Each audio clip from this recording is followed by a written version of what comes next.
of 70,000 people, but after a slow start, Melbourne really showed their class to hang in their win by 2 points. But to the Eagles, it was a gutsy effort, and I'm quite sure that every sand groper throughout Australia would have been proud of the Eagles. It's their last match, but I think they're going to be a real force next year. But let's have a look at some of the highlights from yesterday's Elimination Final. The West Coast Eagles had the odds stacked against them as they made their VFL Finals debut. They'd never played a day match at VFL Park. It was wet, and Melbourne were the overwhelming crowd favourite. Veteran full forward Ross Glendinning looked proppy, and after making a mess of this chance, watched young Carl Langdon score the opening goal.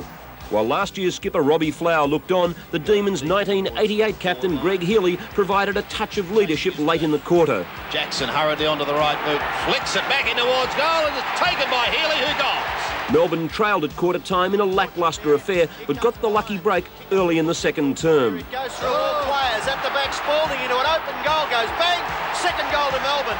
The wet weather, the tension and the occasion had both sides fired up. But when tempers cooled, it was the West Coast who came out on top. Steve Malaxos with one of his 42 possessions for the day. Glendinning had an absorbing battle with Danny Hughes. This time, the Eagles skipper came out on top. And that will be Glendinning's first goal. Late in the quarter, it was Glendinning again, and the Eagles went in at half-time, leading by 22 points.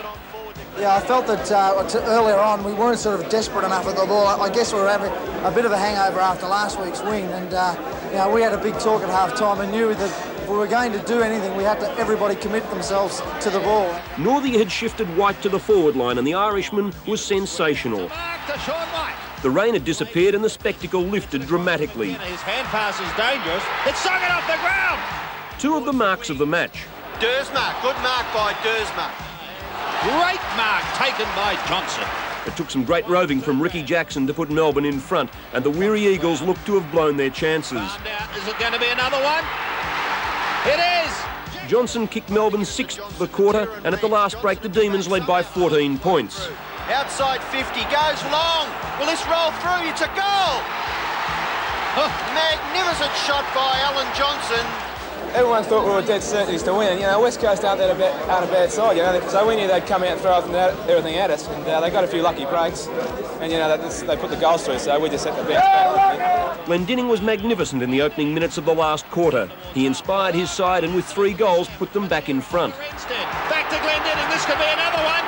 He shoots at goal, he puts it through. Shaun White looked dangerous. Takes the mark. But when Hart goaled, the Eagles led by 2 points with minutes remaining. Fires towards goal. He's got it.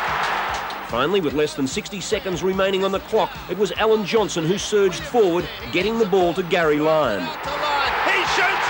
He goes. Melbourne are in front. Even then, the match hung in the balance. Renstead had one last chance to steal the match. The shot by Renstead is on target at 1 point. Melbourne by 2 points, and the Demons make it through to the first semi-final next week for the second year in a row. Well, you could see the disgusted look in Renstead's face. It was bad luck, but what a game that Alan Johnson played. He was absolutely magnificent. He's 34 years of age, and he just keeps on going and going and going. And incidentally, that crowd of 43,000 wasn't a bad crowd when you consider the only ones barracking for the Eagles would have been their training staff.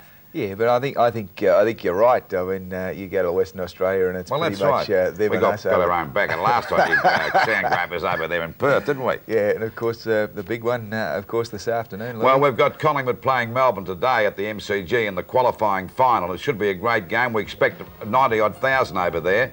And I'm going for Collingwood. They'll be without Krasiska.